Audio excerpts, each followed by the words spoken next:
नमस्कार. नाशिक फास्ट या online news पोर्टलमध्ये आपल्या सगळ्यांचं स्वागत. आज आपण इथे एका वेगळ्या व्यक्तिमत्वाला भेटणार आहोत. खरं तर हे व्यक्तिमत्व असं आहे की ज्यानं सगळ्यांच्या मनात घरही केलं आहे आणि एकाच वेळेस सगळ्यांचं रोषही पत्करून घेतलेलं आहे. थोडंसं वादग्रस्त म्हणता येईल, थोडंसं प्रेमळ म्हणता येईल, अशा स्वरूपाचं हे व्यक्तिमत्व आहे. आणि आत्तापर्यंतच्या गेल्या काही 1 ते 2 महिन्यांच्या किंवा याच्या घडामोडीमध्ये तर हे व्यक्तिमत्व म्हणजे जितेंद्र भावे. जितेंद्र भावे सध्या त्यांची ओळख करून देत आहेत आम आदमी पक्षाचा निलंबित सदस्य किंवा निलंबित पदाधिकारी. पण केवळ एवढी ओळख करून देणं एखाद्या माणसाचं हे असू शकतं का की मी अमुक अमुक पक्षाचा निलंबित कार्यकर्ता आहे किंवा निलंबित पदाधिकारी आहे. त्याच्याही पलीकडे लार्जर दॅन लाईफ नावाचा जो प्रकार असतो त्याची एक इमेज असते आणि त्या इमेज भोवती असलेले मग ज्या काही सगळ्या गोष्टी येतात, मग त्याच्यामध्ये वाद येतात, संघर्ष येतो, त्याच्यामध्ये काही आंदोलनं येतात, लोक येतात, सामान्य माणसं येतात, ते पण येतात. तर त्याच्यामध्ये त्यामागे दडलेल्या 30 ते 35 वर्षाची किंवा 40 वर्षांची कारकीर्द पण येते त्या माणसाच्या करिअरची. आणि आज आपण इथे जे जमलेलो आहोत, आज आपण इथे त्यांच्याशी जे बोलणार आहोत ते याच विषयावर बोलणार आहोत.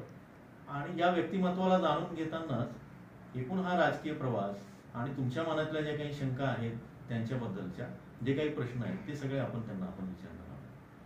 तर जितेंद्र भावे सर, तुमचं आमच्या स्टुडिओमध्ये स्वागत आहे. येणाऱ्या या सगळ्या मुलाखतीमध्ये मला असं वाटतं की खूप चांगली मुलाखत होईल आणि काही प्रश्न आम्ही जे विचारणार आहोत त्या पद्धतीने तुम्ही उत्तर द्याल त्याच्यात. तर माझा पहिला प्रश्न असा आहे, पहिला प्रश्न म्हणण्यापेक्षा मी जे जितेंद्र भावे बघितले ते आम आदमी पक्षाच्या सुरुवातीच्या काळात औरंगाबादला राज्यस्तरीय फार मोठं संमेलन 2 दिवसांचं भरलेलं होतं आणि त्याच्यामध्ये स्ट्रॅटेजी ठरवणं असं सगळं त्यामध्ये होतं. मग तिथं सगळे तरुण होते आणि त्या काळामध्ये म्हणजे मोदींची लाट तर खूप नंतर आली, तर त्याच्या आधी आम आदमी पक्षाची लाट होती, कारण ते ऑनलाईन सगळं घेत होते, ऑनलाईन सदस्यत्व मिळवत होते, सगळं ते फॉर्म करत होते. तर त्यावेळेचे भावे आणि तिथून झालेला प्रवास. आणि मला असं वाटतं ते नाशिकचे 2च तरुण होते, तर तिथं त्यातला एक तरुण होता म्हणजे जितेंद्र भावे. त्यांच्याशी ओळख झाली आणि तिथून त्यांचा प्रवास सुरू झाला. तर या सगळ्या याच्यामध्ये त्या प्रवासाचं त्याबद्दल काय सांगाल तुम्ही? त्यावेळेचं कसं वातावरण होतं आणि आत्ताचं कसं आहे?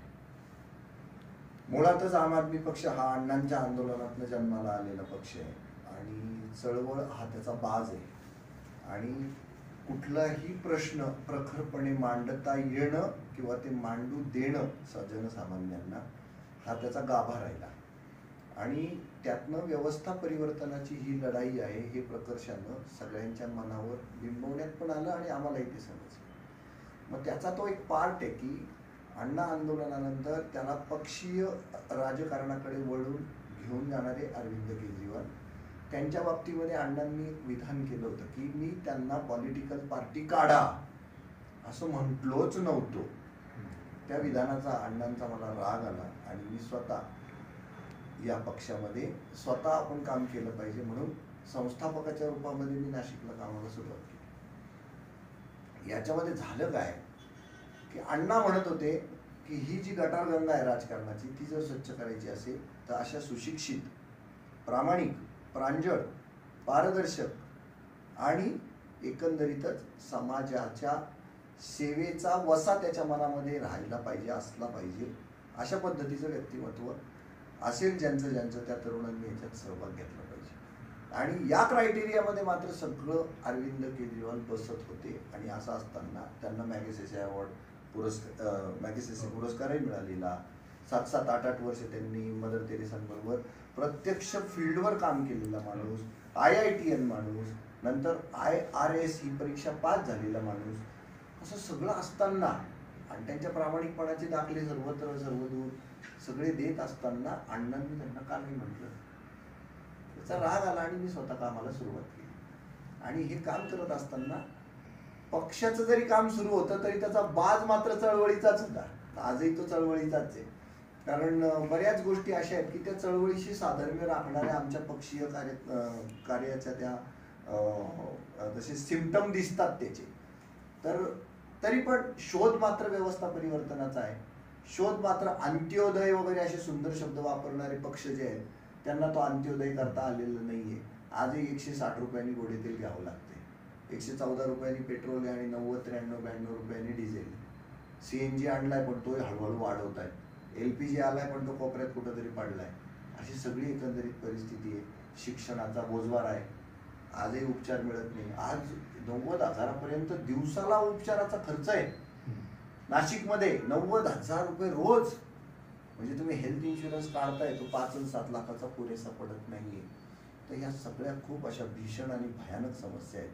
वीज पाण्याचं विचारायलाच नको. रस्ते, पाणी, लाईट याच्यातच आपण सगळे विकास शोधतोय. पण प्राथमिक जमिनी असा अधिकार, राईट टू पी म्हणजे शी करण्याचा आणि सू करण्याचा अधिकार सुद्धा आज या देशात मारला जातोय. म्हणून काम केलं पाहिजे. आणि ते पक्षीय राजकारणातनं किंवा निवडणुकांच्या राजकारणातनं किंवा या लोकशाहीच्या माध्यमातनं निवडणुका लढवत सगळा ऑरा बदलला पाहिजे आजचा आणि व्यवस्था बदलली पाहिजे, तरच हे शक्य आहे. म्हणून मी पक्षाच्या राजकारणामध्ये आम आदमी पार्टीच्या माध्यमातून आलो. पण हे करताना काय अनुभव होता आतापर्यंतचा? काय अनुभव राहिला? खूप मोकळं ढाकळत मला वावरायला मिळालं आम आदमी पक्षामध्ये. काहीच अडचण नव्हती, कधीच नव्हती. आता हा जो एक किस्सा घडलाय महानगरपालिकेमध्ये, त्या किस्स्यामुळे मी थोडासा वादग्रस्त वाटतो खरा, पण तसं नाहीये ते.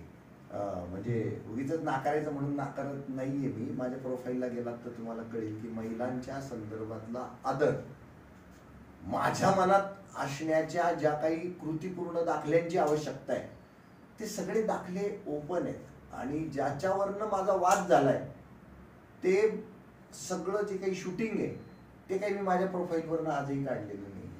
आणि एक ती 4-5 मिनिटाची जी क्लिप आहे ज्याच्याने त्यांनी खूप मोठा इश्यू बनवला माझ्याच पक्षातल्या लखोबा लोखंडेंनी, आणि त्यांना साथ दिली हॉस्पिटल माफियांनी, शिक्षण माफियांनी, जे कर्मचारी, सरकारी कर्मचारी जे त्यांना मी सरकारी कर्मचारी माफिया म्हणतो त्यांनी, आणि राजकारणातले जे काही धेंड आहेत ज्यांच्या खुर्च्यांना हादरे बसलेले आहेत माझ्या या सगळ्या चळवळीमुळे, त्यांचं ते नॅक्सस तयार झालं आणि त्यांनी ते परसेप्शन तयार केलं. तर हे परसेप्शन जे आहे ते खोटं आहे, ते चुकीचं आहे. पण आजचा राजकारणाचा धंदाच हा परसेप्शनवर आहे. लोक अशी धारणाच बनवतात आणि ती धारणेचा बाजार चालतो हा. तर ही धारणा बनली, पण ती धारणा नाशिककरांनी समूळ उखडून फेकलेली आहे. याचे मात्र मला वाईब्स रोज येतात. लोक म्हणतात नाही, सगळं खोटं आणि चुकीचं चाललंय. एखाद्या सिनेमामध्ये एखाद्या हिरोला ज्या पद्धतीनं सगळेजण मिळून नामोहरम करतात तशातलाच हा प्रकार आहे. त्यामुळे माझा जीव जरी एका बाजूला दुःखी असला तरी जनतेच्या मिळत असलेल्या प्रेमामुळं अगदी 70, 75, 80 वर्षाचे महिला आणि पुरुष, वृद्ध महिला आणि पुरुष ज्यावेळेला मला नमस्कार करतात माझ्यासारख्या 50शीतल्या माणसाला, त्यावेळेला मन भरून येतं, लोक गळ्यात पडून रडतात नाशिकमध्ये. असे ज्या वेळेला प्रसंग अनुभवाला येतात त्यावेळेला हे जे काही विषप्रयोग चालू आहेत ते मात्र सहन करण्याची ताकद त्यातनं मिळते. एकंदर तुमच्या बोलण्यावरनं असं लक्षात येते की आजही केजरीवाल मनातनं गेलेले नाही, त्याच्यातनं आम आदमी पक्ष मनातनं गेलेला नाही. आणि तो जो लगाव आहे ती ही बाकीच्या पक्षांच्या भाषेत त्याला पक्षनिष्ठा म्हणता येईल, पण ती निष्ठा नको म्हणायला. पण ते काय आपुलकी प्रेम असेल तुमच्या हिशोबाने ते तयार आहे. म्हणजे ते अजूनही शिल्लक आहे आणि ते जसलं तसं आहे. पण याचं काय म्हणजे असं का, म्हणजे आपल्या वाटेला ही सगळी उपेक्षा येऊ नये हे असं का शिल्लक राहतं? म्हणजे एक असं म्हटलं जातं, चराचरात व्यापनी उरला दशांगुळे श्रीहरी, असं ते आहे ना. पूर्णमद पूर्णमिद पूर्णात पूर्णमुदच्यते पूर्णस्य पूर्णमादाय पूर्णमेवावशिष्यते. या याच्यात म्हणजे पूर्णातून पूर्ण गेलं, खाली पूर्णच उरलं. तर या सगळ्या याच्यातनं केजरीवाल आणि आम आदमी पक्षातनं किंवा जितेंद्र भावेंमधनं आम आदमी पक्ष गेला पण तरी तो खाली पक्ष शिल्लक उरतो आहे, ते प्रेम शिल्लक आहे, हे काय? त्याचं कारण असं आहे, पक्षाला मी आणि पक्षाने मला प्रचंड स्वातंत्र्य दिलं. बरं. फक्त हा एक किस्सा जर सोडला ना तर 100% जीव लावला गेलेला आहे. आणि जे लखोवलोखंड आहेत ते 8-10 लोक आहेत. आणि त्यांना जे काही बाकीच्या लोकांना माझ्यापासून आजपर्यंत जो काही उपद्रव झालेला आहे ते सगळे लोक उठून उभे राहिले आणि त्यांनी हल्ला केलाय माझ्यावर. पण हा हल्ला जनमानसाला अजिबात आवडलेला नाही. हे मिळणारं सुख जे ते डोंगरा एवढं आहे आणि होणारा त्रास हा टेकडी एवढा आहे. त्याच्यामुळे पूर्णातनं पूर्ण वजा करू नये, पूर्ण जे राहतं असं तुमचं जे म्हणणं आहे ते अतिशय तंतोतंत खरं आहे, 100% खरं आहे, सूर्यप्रकाश इतकं खरं आहे. त्यामुळे आत्ताच्या इंटरव्ह्यूमध्ये जो काही बाजारू भ्रष्ट पारंपरिक राजकारणामधला एखादा दुखावलेला राजकारणी असतो आणि त्याची ती अशी एकदम स्फोटक मुलाखत होते, तसलं काही होऊ शकत नाही. हे अडचणीच आहे. हे आम्हालाही तसं काही नको आहे. पण एक प्रश्न याच्यामध्ये आता झालं की आपण एका बाजूला चळवळ आंदोलन म्हणतोय, ते अंत्योदय वगैरे हे सगळं अण्णा हजारेंपासून तर आतापर्यंत. आता अण्णा हे सक्रिय आंदोलनामध्ये नाही आहेत. आम आदमी पक्षाचं तेवढी सत्ता आहे आणि ते त्यांची वाटचाल सुरू आहे. पण यामध्ये चळवळ आणि आंदोलनाला एक प्रकारचं असं दिशा असते त्याच्यात. पण भावेंच्या आंदोलना अलीकडे बघितलं त्याला काही दिशा नव्हती. म्हणजे दिशा नव्हती असं म्हणण्यापेक्षा असा आरोप केला जातो आणि काही जणांना आरोप, म्हणजे ते विचारवंत असेल, प्राध्यापक असतील, पत्रकार असतील, सगळे समाजातला एक वर्ग, त्यांचं म्हणणं होतं की मध्ये एका वेळेस तुम्ही हॉस्पिटलचं आंदोलन करतात, तो प्रश्न घेतात, तो मार्गी लावतो, तो चांगल्या पद्धतीने मार्गी लागत असतो, तेच मध्ये सोडून दिलं जातं, मध्ये शिक्षणाचं येतं, मग त्याच्या आधी ते सोडून दिलं जातं आणि मध्येच तिसरा प्रश्न येतो, मध्येच तुम्ही कचऱ्याचं संदर्भात घेतात. त्याच्यानंतर एवढं सगळं झाल्यानंतर मग तुम्हाला मग आम आदमी पक्षाचं विस्तार करण्याचं किंवा पार्टीचं ते करण्याचं तुम्हाला जाणवतं. तर अशा सगळ्या याच्यामध्ये एक जो फोकस आहे त्यातला, राजकारणी माणूस आहे, डायनॅमिक असतो, हे मान्य आहे सगळ्या याच्यामध्ये. तुम्ही काय राजकारणी नाही ना की डायनॅमिक एकदम सगळीकडे मी तिथं जाईल. तर तुम्हाला असं वाटलं नाही की या सगळ्या घडामोडीमध्ये आपला फोकस निघून गेलाय आणि आता आपल्याकडे या सगळ्या याच्यामुळे आताची जी परिस्थिती त्या फोकस नसल्यामुळे झालंय? काय झालंय, सुदैव म्हणा किंवा दुर्दैव म्हणा किंवा पारंपरिक पगडा जनतेचा किंवा हे जे समीक्षक किंवा विद्वान लोक आहेत समाजातले, लेखक आहेत, कवी आहेत, समीक्षक म्हणूया यांना आपण, त्यांचा जो पगडा आहे ना विचारांचा, तो एका बाजूला, आणि दुसऱ्या बाजूला माझ्यासारखा माणूस ज्याच्याकडनं ही 20 लाख पॉप्युलेशन, आता सध्या आपण नाशिक बद्दलच बोलूया, या पॉप्युलेशनची धारणा काय माहिती का, आपण म्हणतो परसेप्शनवरच सगळं चालतंय, तर जनता सुद्धा आपलं परसेप्शन बनवते मनामध्ये. तर मला काय वाईब्स मिळतात, नुसते वाईब्स कशाला, प्रत्यक्ष अनुभूतीच येते. काय ती, हर मर्ज की दवा, जितेंद्र भावे. शी करायला मिळत नाही, भावेच पाहिजे. सू करायला मिळत नाही, भावेच पाहिजे. हॉस्पिटलचं बिल एक्स्ट्रा लागतं, भावेच पाहिजे. माणूस मरून पडलाय पण व्हेंटिलेटरवर त्याला अजून ठेवलाच आहे, तर ते व्हेंटिलेटर काढायला सुद्धा भावेच हवाय. ते प्रेत तयार झालंय, त्याला बॉडीला जाळायला मिळत नाहीये, जाळायला मिळतंय पण लाकूड कमी मिळतंय, रॉकेल कमी मिळतंय, तरी भावेच पाहिजे. बर्थची वेळ आहे, म्हणजे जन्माची वेळ आहे, बाळाच्या जन्माची वेळ आहे, तर तिथे त्याला नॅचरल बाळणपण त्या बाईला मिळालेलं नाहीये, तरी भावेच पाहिजे. पेटीत टाकायचंय तरी भावेच पाहिजे, पेटीतनं काढायचंय तरी भावेच पाहिजे. त्याच्याशी संबंधित औषध उपचार जो आहे तोही माफक दरात मिळाला पाहिजे, तरी भावे पाहिजे. सरकारी दवाखाना असू दे नाही तर खाजगी दवाखाना असू दे, तरी भावेच पाहिजेत. बस बंद पडलेल्या आहेत, भावेच पाहिजे. नव्या बस लॉन्च झालेल्या आहेत तर त्याचं भाडं जास्त आहे म्हणून तरी भावेच पाहिजे. भाजी मेथीची जुडी 30 रुपये झाली, भावेच पाहिजे. गटार तुंबलंय, भावेच पाहिजे. पक्षाला तुमच्या त्या पतंगाच्या त्या धाग्यानं कापलाय पंख, तरी भावेच पाहिजे. कुत्र्याला धरून नेलंय, निर्बीजीकरण करायचंय, भावेच पाहिजे. निर्बीजीकरणाचं ठेका 1 कोटी 14 लाखाला दिलाय, निर्बीजीकरण होतच नाहीये, भावेच पाहिजे. तुमचा जो डम्पिंग यार्डचा प्रॉब्लेम आहे त्याच्यासाठी सुद्धा भावेच पाहिजे. घंटागाडीच्या कर्मचाऱ्यांना त्वचारोग होत आहेत, घंटागाडी कर्मचाऱ्यांना मृत्यू येतोय, घंटागाडी कर्मचाऱ्यांचं आरोग्य धोक्यात आहे, भावेच पाहिजे. घंटा गाड्या वेळेवर येत नाही म्हणून जनतेला परत भावेच पाहिजे, रोज घंटा गाडी येत नाही म्हणून भावेच पाहिजे. पण मी तुम्हाला याच्यामध्ये थांबवतो, पण असं वाटत नाही की हे किती, हे वाटणाऱ्यांचं प्रमाण किती आहे? एकूण 22 लाख जर लोकसंख्या असेल ते सांगतो, प्रमाण सांगतो, तर असं किती लोकांना वाटतं? कारण आंदोलनामध्ये असं झालं, त्या व्हिडिओच्या माध्यमातून बाहेरच्या लोकांचे फोन यायला लागले किंवा इथं भावे प्रसिद्ध झाले, हे मान्य आहे सोशल मीडियाच्या ह्याच्यामध्ये, पण मग जो स्थानिक बेस पाहिजे तो किती, कसा? साधारण आता सध्या म्हणजे 25 मेला तर हजारो कॉल येत होते 2020, नंतर 25 मे 2021 आणि आता 25 मे 2022, 2 वर्षाचा जर कालावधी धरला आपण, 25 मे 2021 झालं म्हणजे 1 वर्ष पूर्ण होत आहे, 1 वर्ष पूर्ण होत आहे. आता सध्या दिवसभरामध्ये 250 ते 250 कॉल येत आहेत, ते सगळे मी अटेंड करतोय. काही नाही अटेंड होते कारण प्रवास सुरू असतो, मोटरसायकलवरचा प्रवास सुरू असतो, रोजचं घरातलं जगणं आहे, त्या प्रायोरिटीज आहेत. मग काही कॉल राहून जातात, काही ठिकाणी कॉन्ट्रोवर्सी तयार झालेली आहे, मग पोलीस स्टेशन आहे, कोर्ट आहे, याच्यामध्ये काही कॉल राहून जातात. पण 250-250 कॉल मी रोज अटेंड करतोय सद्यस्थितीमध्ये, आणि त्याची प्रत्यक्ष अनुभूतीच आहे ना, धडाधड धडाधड. आता आपल्याला इथे बसायचंय तर मला गळा आवळून टाकावा लागलाय पहिल्यांदा माझ्या मोबाईलचा, अशी परिस्थितीच आहे. आणि लोक ज्या वेळेला इतके उत्कटतेनं अशी वाट बघत असतात ना, उत्कंठा लागते त्यांना भावे सर कधी येणार आहेत. आणि अनेकदा मी म्हणतो, मी काय नरेंद्र मोदी आहे का हो, का मी उद्धव ठाकरे आहे का हो, मी काय शरद पवार आहे का? प्रत्येक प्रश्नाचं उत्तर मी कसं देऊ शकेल? आता कॉलेजमधल्या मुलांचे प्रश्न, त्यांच्या ऍडमिशनचे प्रश्न, शाळेतल्या मुलांच्या ऍडमिशनचे प्रश्न, RTEचे प्रश्न सगळेच कसे मी सोडवू शकेल?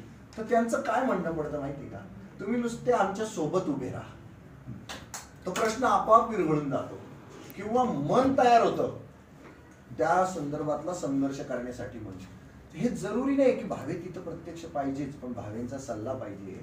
भावेंनी सांगितलेल्या कल्पना आपण जर लढवल्या तर आपला फायदा होऊ शकतोय आणि आपण स्वतः धीट बनू शकतोय. आपल्याला स्वतःला प्रश्न विचारण्याची कला मिळू शकते. या माध्यमातून सुद्धा लोक संपर्क करतायत आणि सोडवणूक होते असं वाटून मला संपर्क होतो.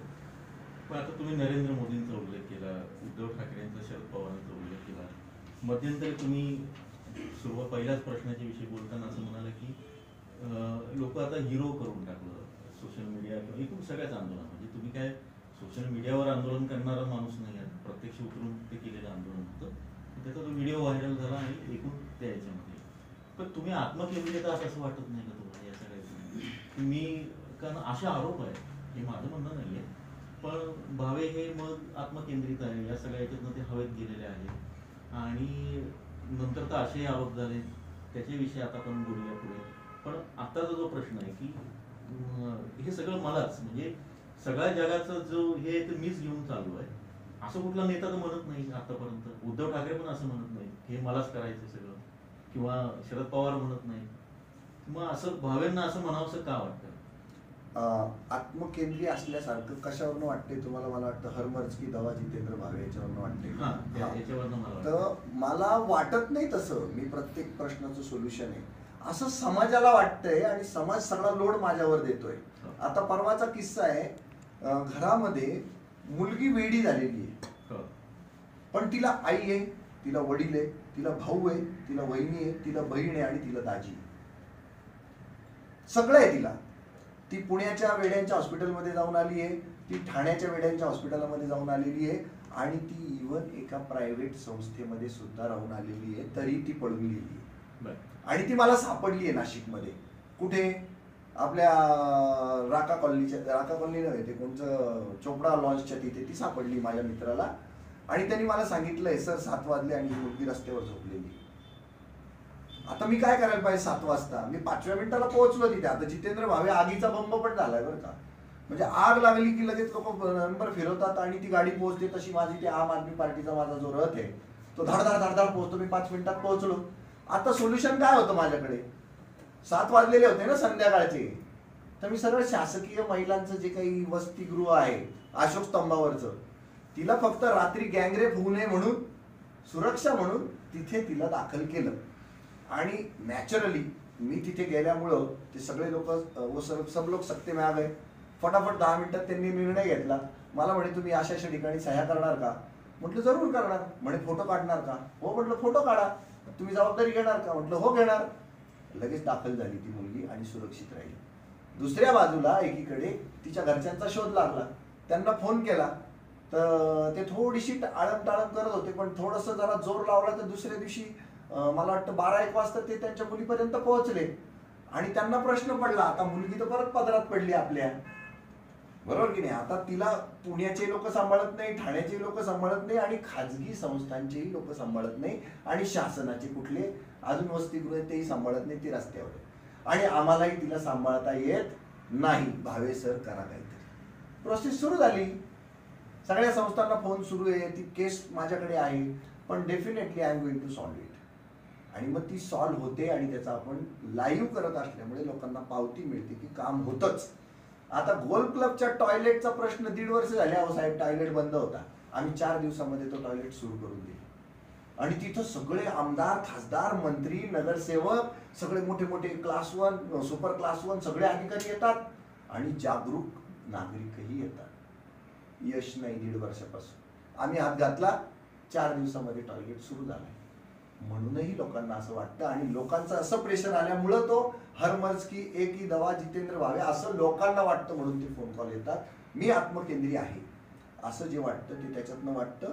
पण ही भावना निश्चित तुम्ही जे म्हणतायत क्रिटिसाइज जे लोक करतायत तर त्याच्यामध्ये आहे बरं का, हा स्वार्थाचा वास आहे. वाटतं मला असं, हे 10% 15% वाटतं. हा स्वार्थ आहे आणि कबुली द्यायला मला अजिबात शरम वाटत नाही.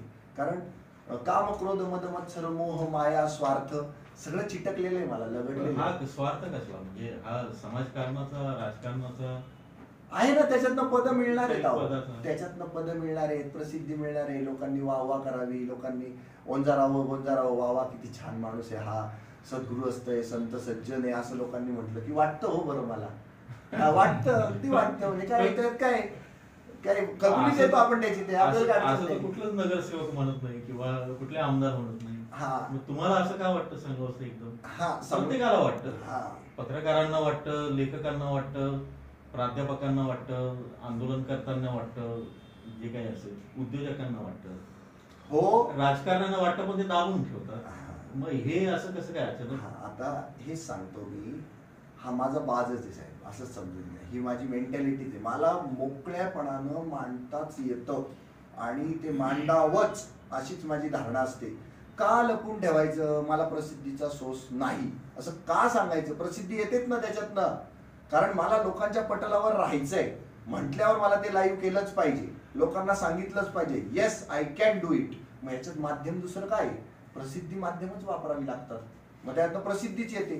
तर त्याची कबुली द्यायला लाज शरम का वाटत नाही? तर त्याच्यामध्ये तो हे जे आहे पर्सेंटेज जे आहे ते 10 ते 15%, 85% लोकहित आहे, 85% जनजागृती पण आहे, 85% या अवेअरनेसच्या माध्यमातून लोकांनी सुद्धा उद्युक्त होत अशी कामं करत राहावं, ही सुद्धा भावना आहे.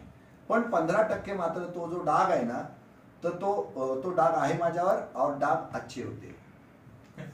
हा हे म्हणजे आता भावे थोडेसे राजकारणी होत चालले असं त्याचं असं परसेप्शन येईल त्याच्यातनं, येऊ द्या, पर्याय नाही.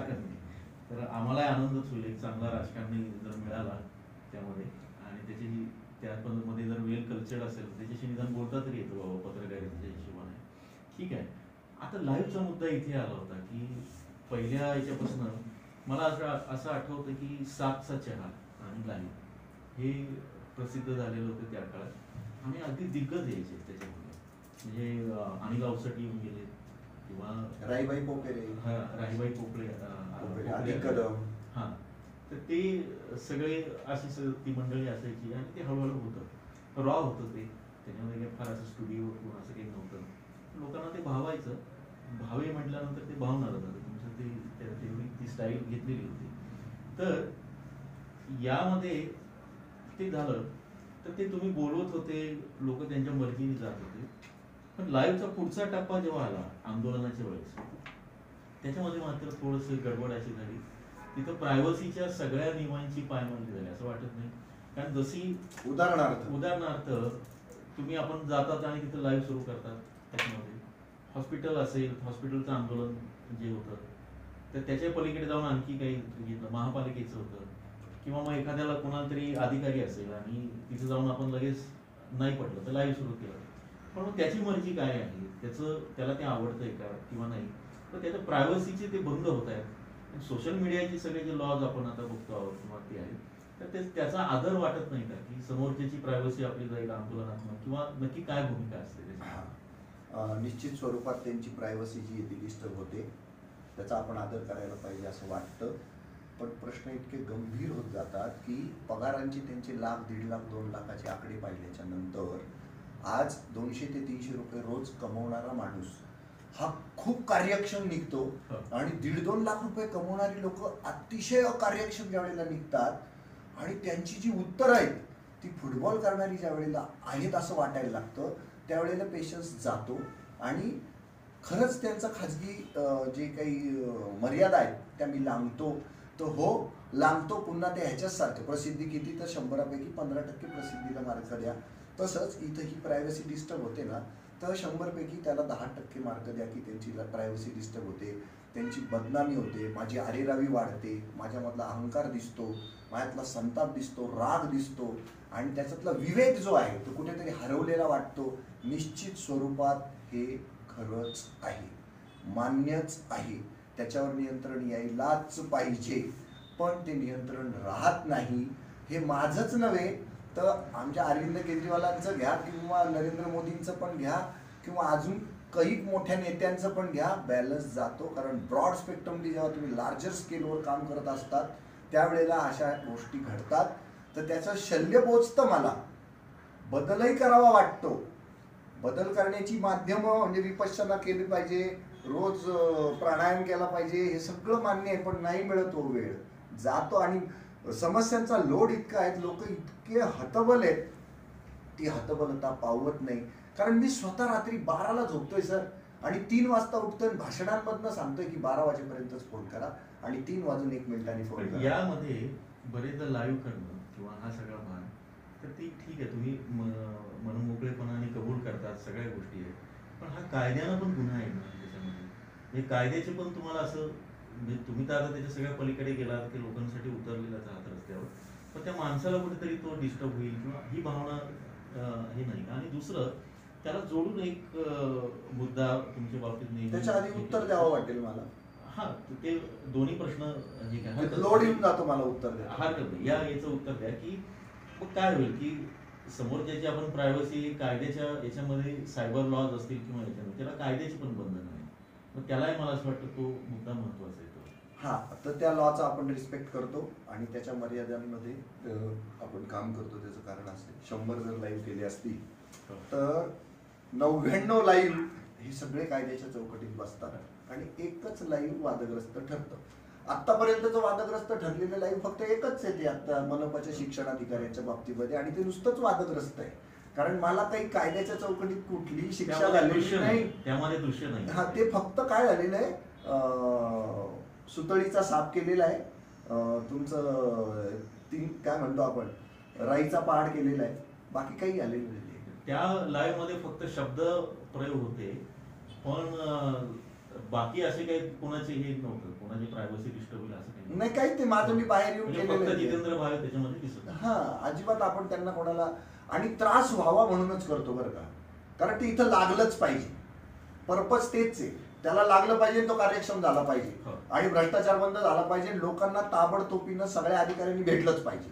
दुसरेही काही मार्ग असतात त्याच्यामध्ये. हॉस्पिटलच्या आंदोलनापासून तर आतापर्यंत मला मान्य आहे की राजकीय आंदोलन, चळवळी जेव्हा येतात, जेव्हा समोर काहीच पर्याय नसतो, माणूस हातबल होतो, तेव्हा मग म्हणजे ते अगदी स्वातंत्र्यपूर्व काळापासून आपण सगळ्यांनीच लढा दिला होता आणि म्हणून आपल्याला हे दिवस बघायला मिळाले. पण याच्यामध्ये दुसरा एक आहे की आंदोलन आणि मोर्चा, चळवळ, त्याला एक प्रोसिजर आहे, पद्धत, प्रक्रिया आहे. मला हॉस्पिटलमध्ये आंदोलन करायचं तर मी त्यांना सांगेन की बाबा हे पत्र आहे, उद्यापासून मी येणार, हे पोलीस स्टेशनला देणार, जे काय असेल तुमच्या हे असेल तो एक भाग. मला जर तुमच्या विरुद्ध लाईव्ह किंवा अमुक करायचं असेल, त्या कोणी अधिकारी असतील तर त्यांना सांगेन तुमचं मार्ग हा चुकीचा आहे त्याच्यामध्ये. मग मी हवं तर तिथं गांधीगिरी केली त्याच्यामध्ये. गांधी आणि हा प्रश्न जितेंद्र भावांना विचारावाच लागणार आहे. कारण आमचे गांधीवाले पण त्यांच्यावर रागवणार त्याच्यात. तर तो पण मुद्दा पुढे येईल.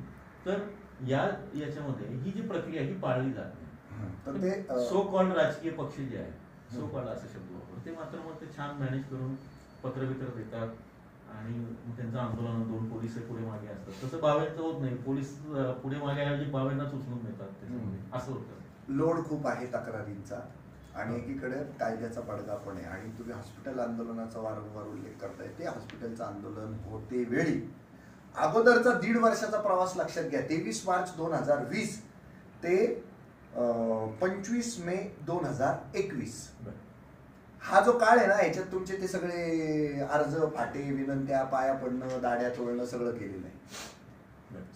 सगळ्या शिड्या चढलोय, उतरलोय, काहीच प्रॉब्लेम नाही.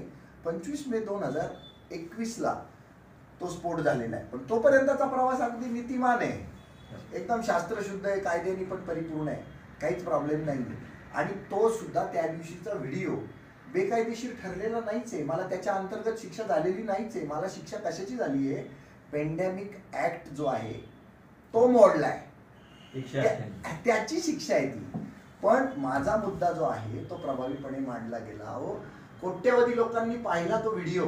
पण तिथं काही नर्स नाही आणि तिथल्या महिला डॉक्टरने आक्षेप घेतला की आम्हाला लज्जास्पद वाटेल. पण तिथं तर काही व्हिडिओ दिसत नाही नर्स. तर ते कुठं होत्या?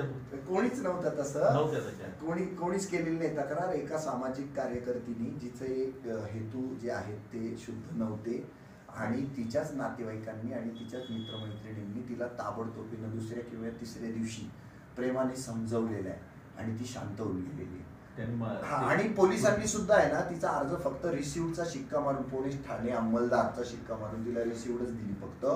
त्यात कुठेही काहीही कुठलाही गुन्हा दाखल झालेलाच नाही. त्यामुळे तो विषय तिथेच विरघळून संपूनच जातो. तुम्ही सामाजिक कार्यकर्ते हे आजचे नाही आहात. या सगळ्या याच्यापासून काही अनुभव पण आहे, काही प्रक्रिया पण आहे.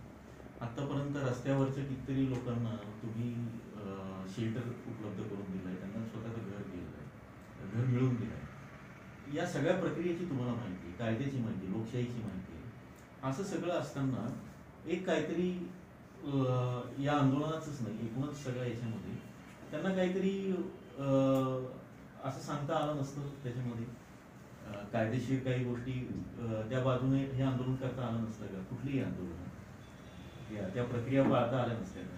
हा प्रश्न मी परत विचारतोय. याला लागून मी आणखी एक प्रश्न विचारणार सांगतो. तुटपुंजी सामग्री, कमी असलेलं मनुष्यबळ, असलेला कायद्याचा बडगा आणि संबंधित जे आहेत शक्यतो चोऱ्या करणारे, आळस करणारे, काम चुकाऱ्या करणारे, फुकटचा पगार खाणारे हेच लोक माझ्या टार्गेटवर असतात, जे जनतेची पिळवणूकच करतात. हे परसेप्शन नाहीये, ही नुसती धारणा नाहीये, हे सिद्ध झालंय, अनेक वार सिद्ध झालंय. हा सूर्य आणि हा जयद्रथ. ऑपरेशन हॉस्पिटलची एवढी लोकप्रियता वाढणे म्हणजे तो लल्लन टॉप वाला जो द्विवेदी का त्रिवेदी नाव आहे त्याचं, दिल्लीवाला लल्लन टॉप, लल्लन टॉपला 47 मिनिटाचा इंटरव्ह्यू आहे सर. इतकं पीकला गेलेलं आहे ना ते. एकीकडे लोक टपाटप उंदरा मांजरा सारखी मरतायत आणि एकीकडे आम्ही धडाधड लोकांनी हॉस्पिटल्सनी कशी लूट केलेली आहे सप्रमाण सिद्ध करतोय. त्या मी तुम्हाला मध्ये थांबवतो, माफ करा. पण त्या याच्यामध्ये सुद्धा इंटरव्ह्यू आले, खूप त्याचे लाईक्स मिळाले, सगळ्या गोष्टी झाल्या, काही जणांना न्याय मिळाला त्या याच्यामध्ये. पण 15 कोटी रुपये वाचलेत सर. 15 कोटी वाचले. पण असं करता आलं नसतं का की त्या हॉस्पिटलवर केसेस करू शकला असतं? हा पण एक मार्ग होता. खूप चांगला प्रश्न आहे हा. तर परत एकदा त्याचं उत्तर असंच आहे की सगळेजण लिहितायत बघा कमेंटमध्ये, सगळेजण घरात बसलेले असताना भावे रस्त्यावर होता. त्याच्यातच त्याचं उत्तर आहे. त्याचं पुढचं काम मात्र आहे ना, 1-2 आरोग्याशी संबंधित संस्थांनी केलेले आहे. आमच्या आम आदमी पक्षाचा पण आरोग्य विभाग जो आहे त्याचे डॉक्टर अभिजित मोरे जे आहेत आमचे, त्यांनी ह्या गोष्टी शेवटापर्यंत नेऊन 2 केसेसमध्ये हे काय म्हणतो आपण त्याला, काय देतात ते पैसे मिळालेले आहेत, म्हणजे परतावा मिळालेला आहे. आणि तेच अजून वेगवेगळ्या आरोग्याशी संबंधित चळवळींमध्ये आहेत. त्याच्यामध्ये अनेकांना न्याय मिळत, प्रत्येक पेशंटच्या मागे साधारण 1,15,000 रुपयाची लूट झाल्याचे निष्कर्ष सुद्धा निघाले. ते ऑथेंटिकेट म्हणून स्वीकारले गेलेले. तर तो पार्ट माझा नव्हता, मला नाही जमलेलं, कारण माझ्याकडे नव्हतं तेवढं पुढचं बळ. असंही करता आलं असतं की पेशंटचे हक्क असतात. जसं तुम्ही हॉस्पिटलला ते रुग्ण हक्क परिषद हे नाव तर घ्यायचंय रुग्ण मला. हक्क जो भाग आहे तर ते त्याचा प्रचार करता आला असता त्याच्यामध्ये. मान्य आहे की त्यावेळेस ती परिस्थिती नव्हती, रुग्ण त्या मनस्थितीतच नव्हतं की समोर व्हेंटिलेटरवर माणूस मरत असेल तर तो करणार काय, त्याला कुठनं हक्क आणि ते. पण हॉस्पिटलमध्ये गेल्यानंतर जसं तुम्हाला असं बोर्ड लावतात की डॉक्टरवर हल्ला केला की एवढी शिक्षा, बँकेमध्ये गेल्यानंतर अमुक तुम्ही इथं आवाज चढवला तरी एवढी शिक्षा. थांबवतो. तशी जागृती का करावीच नाही हा. की तुम्ही डायरेक्ट कपडे बिपडे काढायला गेलात त्याच्या सगळ्याच्या. आता हे का होतं असं, मी इम्पेशंट का झालो, कारण त्या व्यक्तीला मी वारंवार विनंती करूनही तो मानत नव्हता.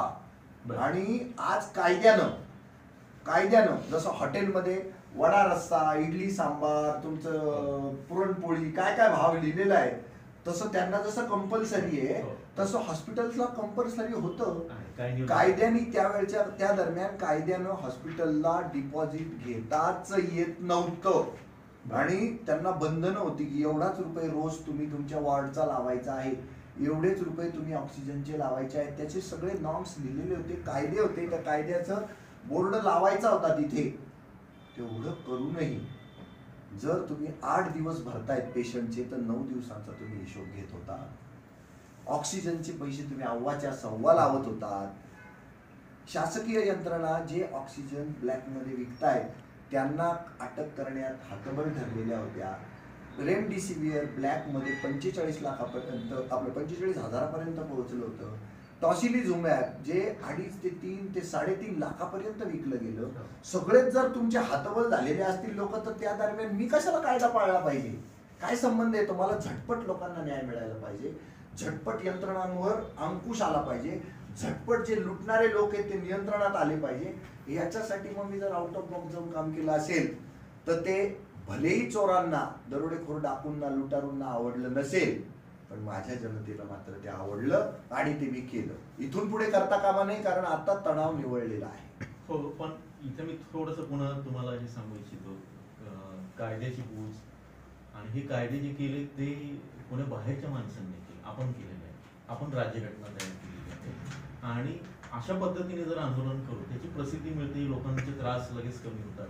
हे काय कुठेतरी जाऊन एखाद्यानं हंगामा करायचा आणि त्या पद्धतीचं आहे. पण जेव्हा तुम्ही एका बाजूला गांधीगिरी आंदोलन करतात, मी मग म्हणालो गांधीचा प्रश्न विचार, पण गांधींनी असहकाराची भूमिका घेतलेली होती आणि अहिंसापूर्वक होतं. तुमचं आंदोलन काही सशस्त्र वगैरे असं नव्हतं. पण तरी पण इथे एक थोडंसं सूक्ष्म फरक आहे या दोन्ही याच्यामध्ये, की इथं एका बाजूला तातडीचा न्याय पाहिजे किंवा हे पाहिजे, याचा अर्थ घटनेवर विश्वास नाहीये किंवा असं नाहीये. गांधी मात्र अगदी ब्रिटिशांच्या याच्यावर विश्वास ठेवत होता आणि वेळ प्रसंगी माघार घेत होता. खूप चांगला प्रश्न आहे हा. एकीकडे गांधीगिरी करत मार्ग काढायचा होता त्याच्यामध्ये, हे सगळं मान्य आहे. आणि घटनेला किंवा कायद्याला आपण जुमानत नाही की त्याची बूज राखत नाही असं तुमच्या म्हणण्यात जे येतंय ते मला मान्य आहे. राखायला पाहिजे. पण ते कायदे ज्यांना अंमलात आणायचे, त्या कायद्याचा वापर करून जनतेला जे न्याय द्यायचा आहे ते हात मातीचे सर, ते हात चिखलाचे. कारण माझ्या बाबतीमध्ये नाशिककर हजारो नागरिक मुंबई नाका पोलीस स्टेशनला येतात आणि मला सोडवतात, हे डोळ्यासमोर आहे. आणि हे तुम्ही जे म्हणाले ना दवाखान्यामध्ये तोडफोड होते, अमकं होते, तो कायदा लागू आहे, अमकं आहे, ढमकं आहे, तर मी त्याची कावर तमा बाळगली नाही. तर मला स्वतःला पारदर्शकतेचा मी आग्रह धरणारा, मी लाईव्ह करण्यामागे जसं प्रसिद्धीची टीका होते ना माझ्यावरती, मी 15% प्रसिद्धीची मला हवे हे जसं मान्य करतो, तसंच लाईव्ह केल्यानंतर त्या सगळ्या ऍक्ट मधली जी पारदर्शकता आहे ती सर्वांपर्यंत पोहोचते. आणि तिथेच आमच्या ह्या चळवळीतला निरागस भाव जो आहे तो प्रकर्षानं जनमानसाला जाणवतो. म्हणून आम्ही कायद्याची बूज राखत का नाही, तर कायदे राबवणारे हात मातीचे आहेत, म्हणून आम्हाला असा हाताताईपणा करावा लागतो. आणि मग महात्मा गांधीजींच्या तत्वानुसार आम्ही कपडे तर अंगावरचे काढतो, पण बोलताना सुभाषचंद्र बोस, वीर सावरकर, भगतसिंग आणि सगळे जहालमतवादी लोक, अगदी नाना पाटेकर, नंतर गब्बरी बॅकमधला अक्षय कुमार, सगळ्यांचंच दर्शन त्या आंदोलनामध्ये दिसलेलं आहे. मला वैषम्य वाटतं त्या गोष्टीचं की पूर्ण गांधी मी तिथे वापरू नाही शकलो. ती माझी हार आहे, ती मला तत्वता मान्य आहे. आणि तुमच्या सगळ्यांच्या नजरेत जर मी दोषी असेल तर तो दोष मला मी मान्य करतो आणि त्याची माफी पण मागतो. गांधीवादी म्हणतात की भावेंना गांधी झेपलेला नाही. मान्य आहे, बिलकुल मान्य आहे. गांधीजी पण झेपणं याच्यामध्ये सोपं नाहीये. अगदीच त्यामुळे मान्य आहे. गांधी याला फारच बिलकुल मान्य आहे. हे करणार आहे. बिलकुल पण मान्य आहे. एक प्रयत्न होता. पण याच्यामध्ये येणाऱ्या काळात म्हणजे जी आता तुम्ही नंतर असं म्हणत नाही बाबा मी आता आत्मपरीक्षण नाही केलं या सगळ्या ह्याच्यात आणि त्यातून मग अलीकडच्या काळामध्ये तुम्ही पूर्ण बदललात. मग भाषा आणि त्याच्यावर हे होतं. आधीचे जितेंद्र भावे आणि आताचे जितेंद्र भावे थोडे वैचारिक वाटायला लागले त्याच्यामध्ये. म्हणजे ही राजकीय प्रगल्भता आणि सामाजिक प्रगल्भता, वैचारिक प्रगल्भता अशी आता दिसायला लागली आहे सुरुवातीच्या तुमच्या विधानांमध्ये. आधी त्याच्यामध्ये तसं नव्हतं. ते तो रस्त्यावर उतरून आंदोलन करणारा कार्यकर्ता त्यातनं येणारं ते सगळं होतं. पण तरी पण इथं प्रश्न येतो भावनेच्या वरात काहीतरी कमेंट करणं, प्रतिक्रिया देणं. मग एखादा कुठला तरी शब्द त्या आंदोलनाच्या वेळेस मी पण तो व्हिडिओ बघितला होता, अनेकांनी बघितला, काहीतरी वेगळा शब्द होता मी आता इथे उच्चारणार नाही त्याच्यामध्ये, पण तुमच्या तोंडून निघून गेला होता. तर तिथं काही गांधी असं केलंच नसतं किंवा आणखी सावरकरांनी पण असं केलं नसतं. पण आत्ताचे भावे बदललेले आहेत का? आताचे भावे हे थोडेसे संयमित राहून त्या दिशेने जात आहेत का? असं काही घडतंय का? हे बघा, विशेषतः भाषा आणि एकूणच कृती. नाही, हे खोटं स्वरूप आहे माझं. ती पण प्रांजळ कबुली देतो. बरं. मुलामा चढवलेला आहे, चेहऱ्यावर चेहरा चढवलेला आहे. हा आत्ताचा भावे तुम्हाला समंजस वगैरे वाटतो ना, तो तसा नाहीच आहे. खोटा भावे आत्ताच्या मुलाखतीतला जो सामंजस्यानं चालणारा वगैरे जो वाटतो तो भावे खोटा आहे. खरा भावे तोच आहे जो तुम्हाला रस्त्यावरचा आवडला होता. फक्त त्याला छडी लागे छमछम विद्या येई घमघम या न्यायानुसार त्याला न्यायालयाचे, कायद्याचे, तुमच्यासारख्या धुरीणांचे जे फटके आणि रट्टे बसलेत ना, त्यानं तो सरळ चालण्याचा प्रयत्न करतो आहे. पण मनस्वी त्याला ते आवडत नाहीये. जाहीर कबुली आहे माझी. करावं लागेल. कायदा आहे, लोक आहे, लोकशाही आहे, घटना आहे, जरूर करेल. पण समोरच्यांना हे बघा, मीच कायद्याने वागण्याचा ठेका मला का देता तुम्ही? समोरचा कायद्याने वागत नाही तो भ्रष्टाचार करतो. समोरचा कायद्याने वागत नाही तो 8 तास त्याच्या टेबलावर बसत नाही. समोरचा कायद्याने वागत नाही दप्तर दिरंगाई करतो. समोरचा कायद्याने वागत नाही जनतेला न्याय देत नाही. त्यांनी कसंही वागायचं आणि सगळ्या त्याच्या कायद्या राबवणाऱ्या लोकांच्या नाड्या त्याच्या हातात. त्याच्या जीवावर त्यांनी जनतेला वेठीस धरायचं. आणि त्यांना न्याय मागायला येणाऱ्या जितेंद्र भावेला मात्र कायद्याच्या सगळ्या फुटपट्ट्या, जो घटनेला अतिशय आदराच्या ठिकाणी मानतो, जो गांधीजींना, डॉक्टर बाबासाहेब आंबेडकरांना, छत्रपती शिवाजी महाराजांना सगळ्यांना मानतो, जो दररोज तिरंगा फडकवतो, त्याला तुम्ही सारखं सारखं त्याचं स्मरण करून देता. पण त्याच्या हातबलतेचं, त्याच्या नाईलाजाचं तुमच्याकडे कोणाकडे सोल्युशन नाहीये. सज्जनता, सभ्यता असावी का? तो हो, जरूर असावी. पण कोणाच्या बाबतीत? मी तुमच्यावर आलोय का असा कधी एंगराटासारखा? मी कधीच नाही येणार तुमच्यावर.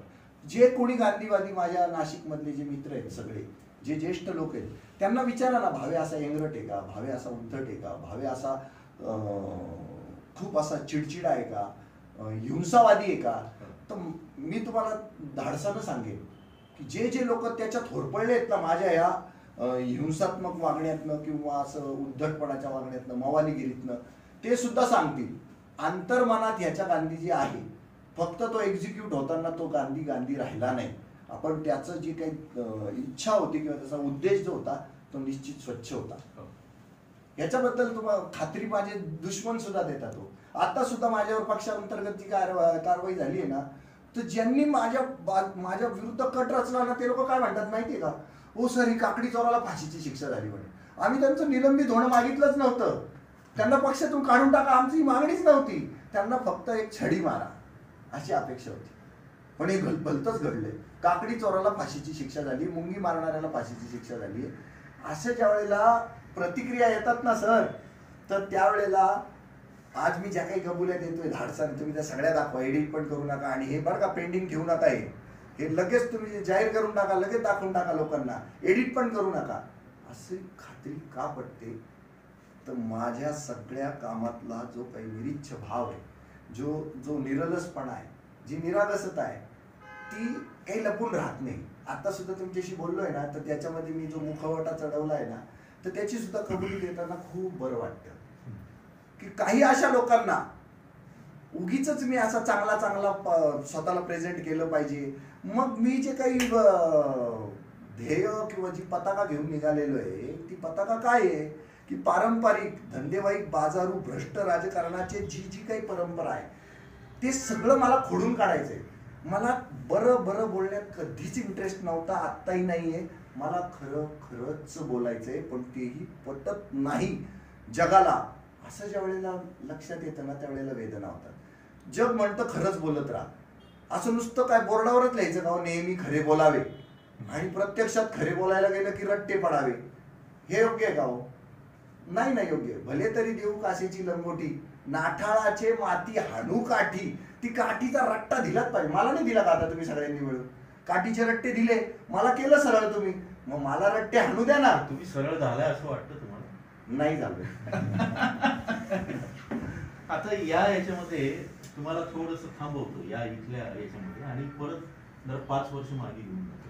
निवडणुका नुकत्याच झालेल्या होत्या. एक चांगल्या विकासाचं आश्वासन सत्तेवर आलेल्या पक्षानं दिलं होतं आणि मुख्यमंत्री येऊन त्यांनी नाशिकला दत्तक घेतलं आणि या सगळ्या याच्यामध्ये मग त्यांनी एक अधिकारी पाठवले, तुकाराम मुंडे नावाचे. डॅशिंग होते, ते काही हिकटही होते असंही म्हणतात. पण आता याच्यानंतर त्यांच्यावर अविश्वास ठराव आणण्यात आला. पण नाशिककरांची मात्र त्यांच्या बाजूने सहानुभूती होती. तर त्या आंदोलनामध्ये तेही तुम्ही आंदोलन केलं, तिथे तिरंगा झेंडे घेऊन जे काही नाशिककर होते त्याच्यामध्ये तुमचा अग्रक्रम राहिलेला होता. We support Munde, Nashik for Munde, अशा काही गोष्टी जे हॅशटॅग त्यावेळेस व्हायरल झाले. तेव्हा तर मला असं नाशिकच्या राजकारण्यांना ट्विटरही माहिती नव्हतं, त्यांना फेसबुकपर्यंत तेवढेच तिथपर्यंतच मारायचं. नंतर ते आता तुमच्यामुळे कदाचित माहिती झालं असेल असं म्हणतात. तर हा सगळा प्रवास आणि त्याच्या आधीचे भावे या सगळ्या निवडणुकीच्या तिथून आणि याच्यामध्ये मग पुढे असं झालं की नाशिककर जिंकले, त्याच्यामध्ये तुमचाही सहभाग होता सगळ्यांचा आणि तो अविश्वास ठराव मागे घ्यावा लागला. राजकारण्यांना त्यांचं काही चूक समजली असेल वगैरे. तिथून नंतर भावेंचा प्रवास सुरू झाला. मग तो शिक्षणाच्या संदर्भात होता. शिक्षणाच्या संदर्भात त्यांनी लाईव्ह करणं, दरम्यानच्या काळात बरेच तुमचे काही वृद्ध अनाथ अपंगांचे व्हिडिओ घ्यायचे की त्यांना त्या नगरच्या माऊली आश्रमात तुम्ही पोचवायचा, तो एक चांगला भाग होता. आणि नंतरचं हे सगळे आंदोलन, हॉस्पिटल आंदोलन आणि नंतरचं तो वादग्रस्त तो भाग. तर या सगळ्या याच्यामध्ये मला विचारायचं असं आहे की याच्यामध्ये नाशिककरांना आम आदमी पक्ष कुठेच दिसला नाही, भावच दिसत राहिले.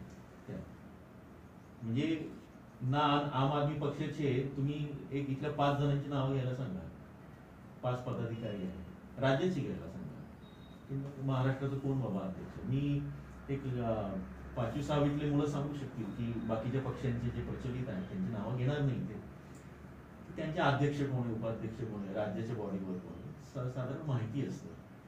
आम आदमी पक्षाचं दिल्ली आणि एक विशिष्ट तेवढं राजकारण सोडलं तर ते इथं नाहीये. नाशिकमध्ये मात्र आम आदमी पक्ष आणि भावे असं समीकरण झालं होतं. तर याच्यातनं तर मग पुन्हा या सगळ्या याच्यातनं त्याचा परिणाम घेऊन भावे पुन्हा असे हवेत गेले, त्यांची एकाधिकारशाही आली असंही आरोप झाले. त्याच्याविषयी काय आहे, ते काय आहे? ती एकाधिकारशाही आली होती का? तर हो आली होती. कशामुळे आली होती? शेवटी TN शेषन घ्या किंवा तुकाराम मुंडे घ्या किंवा बाळासाहेब ठाकरे घ्या किंवा आता नरेंद्र मोदी घ्या, हे ठोकशाही करतात, हे एकाधिकारशाही गाजवतात, ते थोडेसे हेकडी स्वभावाचे होते. काय असतं जेव्हा तुमचा प्रांजळ हेतू असतो ना त्यावेळेला लोक हेकडी बनतात. मी पण हेकडी आहे. पण ज्या वेळेला तुम्हाला आता महापालिकेच्या 133 वार्डांचं काम बघायचंय, त्याला एक आकार द्यायचा आहे, त्याला शिस्त द्यायची आहे, लोकांच्या खूप मोठ्या मोठ्या पहाडा एवढ्या अपेक्षा आहेत आमच्याकडनं, तर त्यावेळेला शिस्त येण्यासाठी काही गोष्टींच्या नाड्या आपल्या हातात असाव्या लागतात आणि त्याच्यातनं एकाधिकारशाही डोकावते दिसते. तर ती तेवढी दिसतेच, त्याला पर्यायच नाही. आता तुम्ही जे इंटरव्ह्यू घेताय तर तो पण एकाधिकारशाहीचाच परिणाम आहे. कारण तुम्ही ज्या पद्धतीनं सगळं एकवटलंय तर ते दिसतच आहे ना त्याच्यामध्ये. तो जर तुमचं ते स्वातंत्र्य जर काढून घेतलं ती जर एकाधिकारशाही काढून घेतली तर भावेच्या मनातलं जे काढायचं ते काढूच नाही शकणार तुम्ही. खूप लोकशाहीचा डिंगोरा जर पिटला ही एकाधिकारशाही नाहीये, ही नाहीये, पण ती सगळ्या वाचकांच्या वतीनं मी प्रश्न पण ही इट्स अ सॉर्ट ऑफ एकाधिकारशाही. तुमचे जर असं नका बोलत जाऊ, असे प्रश्न नका विचारत जाऊ, असे जर बंधनं लादायला लागले लोक, तर तुम्ही मोकळेपणानं मला सुद्धा प्रश्न नाही विचारू शकणार. आता खूप मोकळेपणानं तुम्ही प्रश्न विचारतायत ना, त्याचा अर्थच असा आहे की जे मनात आहे ते करता आलं पाहिजे. तर त्याच्यासाठी कोणाची बंधनं फारशी नसावी. मग ती फारशी बंधनं नसणं म्हणजे ती एकाधिकारशाही उरते, तर मग त्याला नाही लागेल. तर पत्रकारांना चौथा स्तंभ म्हणतात लोकशाहीचा. आणि चौथा स्तंभ का म्हणतात की त्यांना विरोधी पक्षाचं काम करायचं असतं. जे काही चुकीचं आहे, जे काही बरोबर आहे, त्याचे प्रश्न विचारायचे असतात, ते मांडायचं असतं. हा एक भाग. आणि त्या भूमिकेनं जेव्हा पत्रकार चांगल्या उद्देशानं बोलतात किंवा विचारतात, ती एकाधिकारशाही किंवा अशी असते असं मला वाटत नाही. आता हा विषय पुन्हा पत्रकारांचा काढलाय, मी मुद्दामच काढलाय. असंही मधल्या तुमच्या आंदोलनाचा बऱ्याच पत्रकारांनी फायदा घेतला. तुमचा पत्रकारांवर फार असा अलीकडे राग आहे असं मला जाणवतं त्याच्यामध्ये.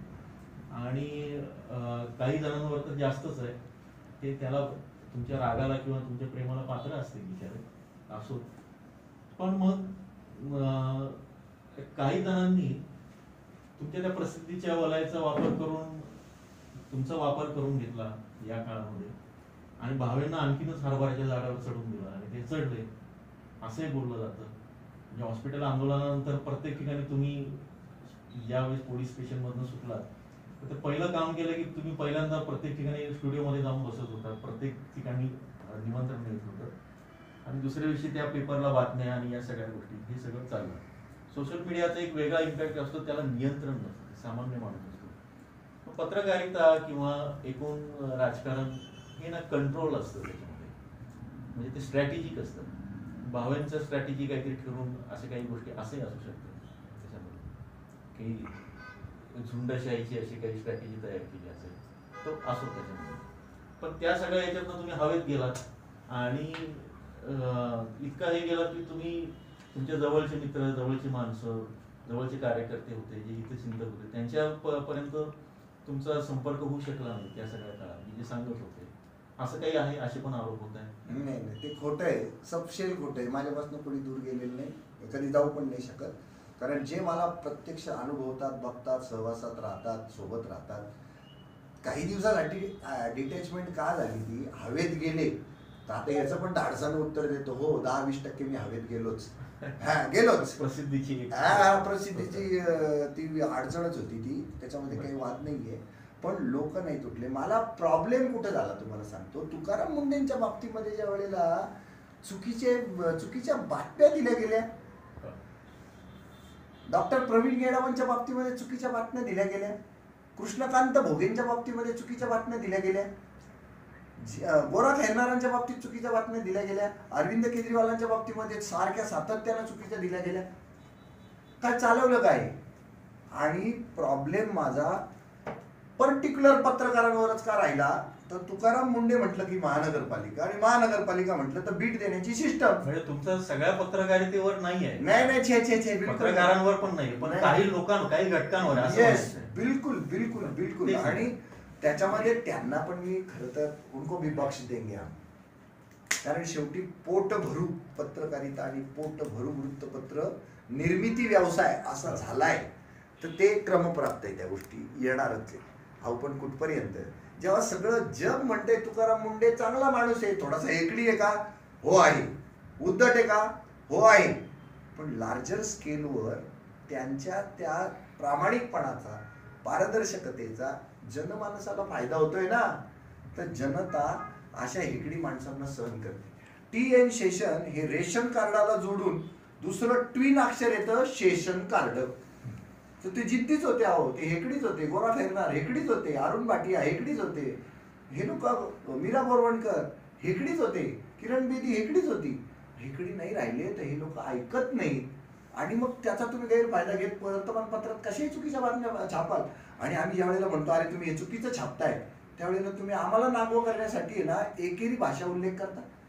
त्या भावेला तडीपार करा, भावेला अटक करा, भावेचं तोंड काळं करा.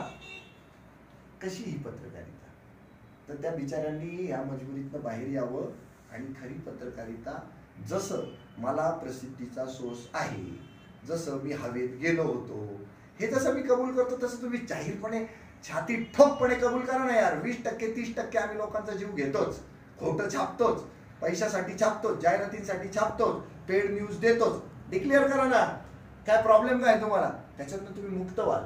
आज मी ह्या सगळ्या कबुल्या देऊन काय करतोय? अप्रत्यक्ष सगळ्या जगाच्या परवानग्याच घेऊन राहिलो ना मी. हे करताच येतं, हे करायचंच असतं, हे झालंच आहे. प्रश्न मिटतो. प्रांजळपणा दिसला पाहिजे तुमच्या. माझ्या या कबुलीमध्ये आता काही नालायक लोकांना उद्धटपणा दिसेल, तर लार्जर स्केलवर लोकांना प्रांजळपणा दिसेल. मग मी प्रांजळपणाकडेच जास्त झुकणार, किंवा प्रांजळपणाच आहे हे ठासून सांगणार. हे सगळं आपण बोलत असताना एक भाव्य अतिशय अव्यक्त राहिला. तो काही समाजासमोर कधी येत नाही, आलेला नाही. पण तो मात्र त्यांच्या वर्तुळामध्ये माहिती आहे. जो अति मित्र असेल, नातलग असेल, तो म्हणजे एक बाप असलेला भावे, एक पोरगा असलेला भावे, एक पती असलेला भावे.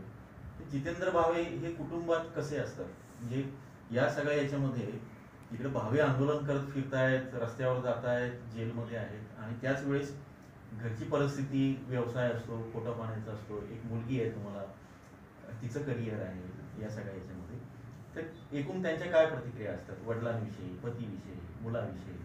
तर त्या पातळीवर काय सहन करण्यात आलं, म्हणजे किंवा काय काय त्यांना सहन करावं लागतं? त्यांच्या बाजूनी म्हणाल तुम्ही तर त्यांना बळजबरी का होईना, आमचा मुलगा चांगला आहे, माझा नवरा चांगला आहे, माझे वडील चांगले म्हणावं लागतं त्यांना. ही बळजबरी आहे त्यांच्यावर. पण मी 100% शुद्ध नालायक बाप आहे, 100% शुद्ध नवरा, नालायक नवरा आहे, आणि 100% शुद्ध नालायक मुलगा आहे. याच्यामध्ये शंका घेण्याचं काही कारण नाही. कारण मी बौल्यावर चढतानाच या गोष्टींचा विचार करायला हवा होता. आज माझी बायको एकटी राहते, मी जवळपास 20 तास रस्त्यावर असतो, 4च तास घरात असतो, 3च तास झोपतो.